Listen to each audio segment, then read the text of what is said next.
Hold up. Well, I think I did not read the description of this game.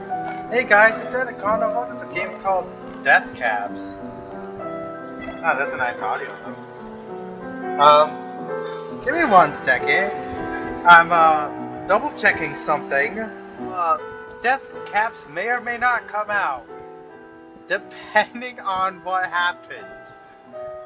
Okay, so let's just start this game. Oh my god, I really wish I've read the description now. If anything happens, YouTube, this video is not going to exist. But if I do post it, good news! I managed to find a way to censor this. Laying in the core of bad decisions. I watched the start of Mandela's form in the dark behind my eyes. It's fucking hell, can you not do that? Seriously. Flowers of ever-burning eyes blossom. Petals of sclerus unfurl. And then, oh, like the thorn-riddled weeds. Remember that, guys, there is a warning at the beginning. If you didn't see the warning, that's on you. And kids, get the frick out of here. You should be in bed. Probably, based on when you see this video. Reach out to prick me. I know this is going to be a bad trip, but it doesn't feel like it. Oh, what the hell is that? The shrooms? Okay, it doesn't change anything, so I'm just going to click again. Oh, it's probably because of his presence, but I don't feel anything. Maybe a quiet anxiety drumming in my frail heart. Or maybe a low-level sadness. Perhaps I'm used to the reminders of constant surveillance. Half-empty threats of violence. Don't you dare fucking knock on my door. Ghost of unwanted tenderness. But I'm sure that's not what it is. It probably isn't, for all you know. My love's voice reaches me. You good? That might have to be censored. With a shrug and a quiet voice, I responded, eh. A pause. Then a shift. His arms slink over me and cradle me close. He shields me from the hungry, grasping hands behind my eyelids. The warmth of his embrace softened the hostile eye blossom. Talk to me. Sorry, that just made me sick. I don't love that type of crap. My love whispers kindly to me. I fall silent, fishing for the right words to say. I finally ask him a question. I'm enough, right? I can see that gentle look on his face. He expected this question, and he gives me the same loving answer. Of course, you're enough to me. No, I mean to everyone else. Am I enough? Am I doing enough? This shit's getting dark. My voice stumbles over his as I correct myself. He cocks a brow at my question, echoing me, are you doing enough? Yeah, believe so anyways. My love falls silent, giving me a quick squeeze before sitting himself up. I ain't feeling crap. Of course, that's just how it is. You think nothing happens, and a few seconds later, you're trying to drive a freaking dog. He gives a dry laugh. Still? Yeah. It's already hitting me. He hums a lilting tone. He acknowledges what I said, reaching over to the baggie on our cluttered bedside table. My love grabs himself a small palmful and huffs out a sigh. Also, don't mind me because this is technically a topless girl, and I want to make sure I don't get distracted, so I'm putting my recording bar over it. There we go. Also, for you guys, it might be blurry because, yeah, it is a topless person. Even though they have manly hands and they look like a dude with their hair, this is obviously a lady. I think. If not, then it probably won't be a censor bar if I'm stupid. He thumbs the caps and stems. I lazily lay a loving hand upon his back. I know the texture F's with them. What does that mean? Is that like something that high people get? The texture of someone's. I don't understand that. My presence seems to comfort him, I think. After a long while lay down, I sit up too. The familiar, unrememberable feeling of rainbow trails rolls off my shoulders and bleeds into the air. Dissipates and disintegrates, a brief moment of reprieve. Don't you fucking dare look at me. Each time I close my eyes, the thousand eyes of God continues to kiss me, spinning. The finally invasive hands reach for me to pass judgment over my depraved body. I'm not scared, but I'm not freaking calm either. I wouldn't be too if I see a man handing. Oh wait, it says I'm a man, right? Confused by a sudden question, he answers, "Yeah, I'd say you are." Okay, so is this actually a dude then, and I don't have to worry about it? But it says nudity, so I don't know. The answer isn't enough. Yeah, but it's hard to find the words. But am I really? Ooh. I lean back to stare at myself in the mirror, the reflection in the glass, a version of myself that is equally miserable and somehow happier. I glower at myself, envious of that. Soft skin, facial hair, curves, and fat in wrong places. A seemingly content mismatch amalgame of androgynous apathy. And if I said that wrong, you can slap me in the face. I'd crawl into that universe, grab his pong, and kill that version of myself for somehow finding peace within our crappy bodies before me if I could. But I won't, because no matter what universe he is from, my love doesn't deserve the agony of a beloved loss. That, and the fact that mirrors aren't portals to a happier alternative universes. Honestly, I just think the mirror world doesn't even exist at all. It's just in our minds. Well, so I'm getting invested so far. I swallow that bitterness deep down. Down as far as you can go, into the deepest depths you can. Leaning back into him, I sigh and watch the wall, breathe and feel my eyes dilate and contract. Oh. Okay, that image kind of threw me off, I'm not gonna lie. Where was I? Oh, he tosses the mushrooms into his mouth. Stems, cap, spores. A quiet ritual of suffering in the name of hedonism? With his teeth, he grinds them into a paste, swallows them down with a shudder. He relaxes into my touch. On my palms, his skin feels cold. My love begins to wait again. Oh, that's kind of cool. His presence bleeds into me. Skin is longing, the heat, love. Sweat is lust, and hair is loathing. I've never seen hair loathed unless they really want to get cut. But okay. Everything of his being and my thoughts, it blends. Into the emptiness of my skull, it buzzes, like television static, and rings out like funeral tolls. I think you are. He says that with such certainty, I wish I had that. Shit, where's my drink? Oh, it's across from me. I'll grab it later. I wish I had that. He continues on with a question of his own. And then, firstly, am I man enough? Yeah. Why, though? I bite my tongue. The quiet understanding that I will never be like him thundered into my skull. Oh, okay. I feel like an idiot, and I probably got canceled long ago.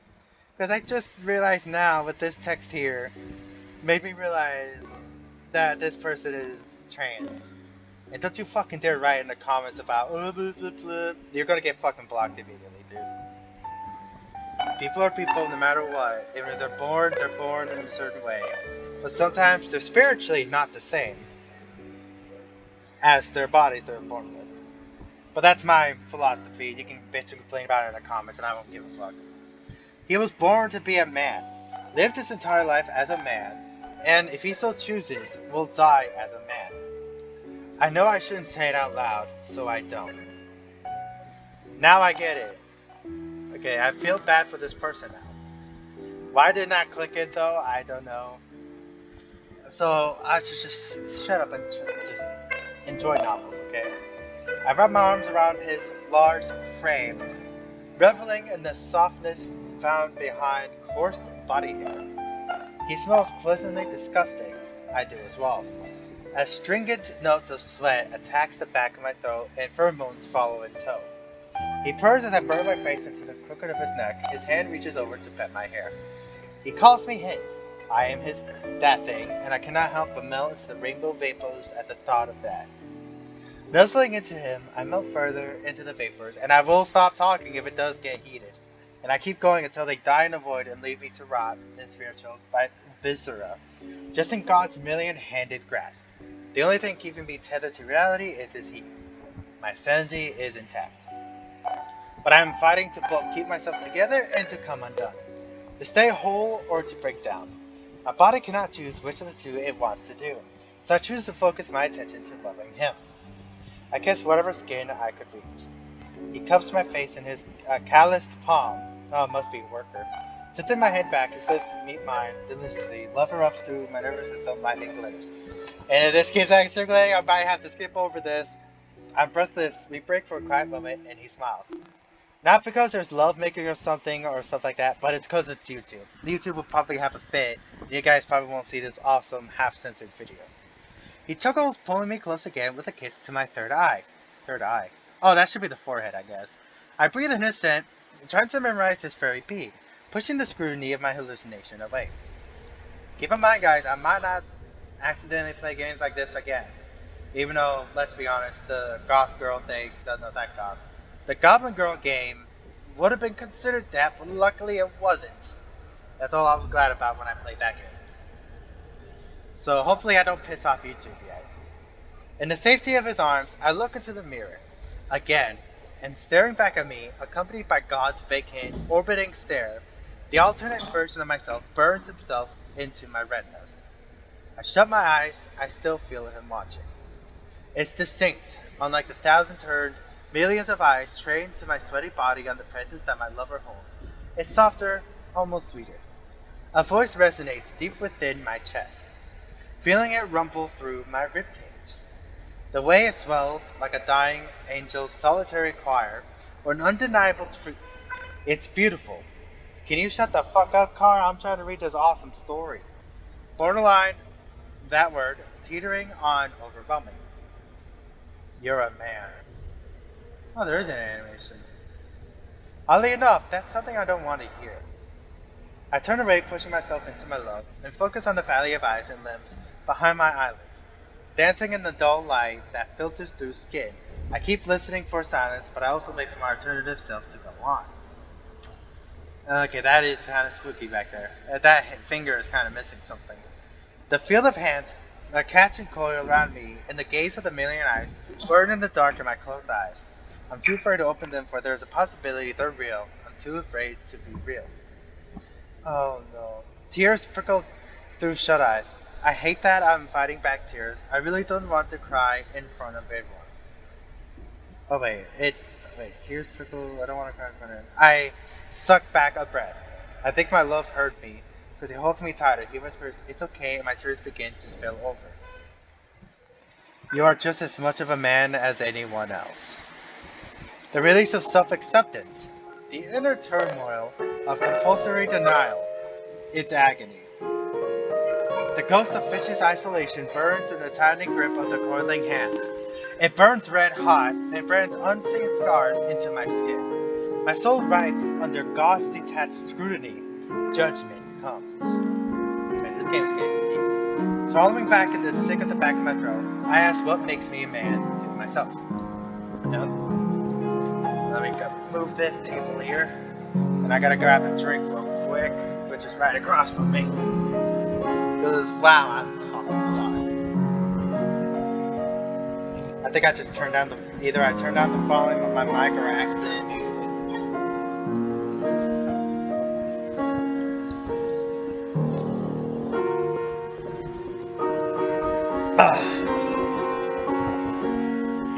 Yeah. Yep. You know this. You've known this for your whole life. Carefully prying on my eyes open, I give in and listen to the truth. Nothing makes you a man. Just like how nothing makes your lover a man. You just are. A hushed breath leaves my quivering lips. God's gaze breaks away, hands release their grip on me and make way for self-love. Belonging to me, Mounds and herself smiles and kisses the back of my hand. As I wipe away tears I once denied myself to shed. My lover hums in empathetic tone and kisses my crown. I press into him and he wraps his arms around my frame with such sweet music. I sniffle some more and take his hands in mine and pepper his skin and kisses. You're safe, he says, and I helplessly agree. I am safe. I'm so safe, and so fucking loved. Loved by myself and my beloved. I haven't felt like that or let myself feel like that wholeheartedly no less in such a long time. I can't believe it took me so long to accept it, but I'm so glad I did. Death Caps. Written by Yonk Bonkers for the second VN Cup. Music by Nocturne in E minor, OP 472. 801, top end performed by Luke. Okay. Sound effects obtained from Zapsplat. Thank you for playing. Well, thank you for making this game. And honestly, I was worried a bit with the 18 plus warning, but hey, maybe YouTube will be fine with it. It's gonna be mostly censored slightly, even though it doesn't really show anything. But there is an implication of Booba, so this was Death Caps. Holy shit. Dude, I haven't played a game that hit me like this since, well, it was either But You're Fine, which also kind of hit me hard. And the other game, well, not Goblin Girl, I won't count that. That doesn't count, because that didn't have like a sappy story that was going to make me upset. Except for a little bit. But yeah, and Death to Eric was also pretty good, but damn. This might have been a good visual novel I've played in like quite a long time. And I've freaking played a Flock of Cows game, keep that in mind. It's only 2 parts and I don't know if I'll go back to playing it, because who? Yeah, thank you for watching this video. Also, yeah, if that's how love is supposed to be. Your lover is supposed to be by your side to comfort you and everything, while you can comfort them back. It was a really nice game. And yeah, there is people that have that condition, which kind of sucks, but hey, if you can like fight it or get help to fight it, I'm just gonna shut up because I don't know what I'm talking about. I hope you guys enjoyed Death Caps. Make sure you subscribe, leave a like, and I'm gonna give this guy a 5-star rating as well. Because holy crap, I really enjoyed that.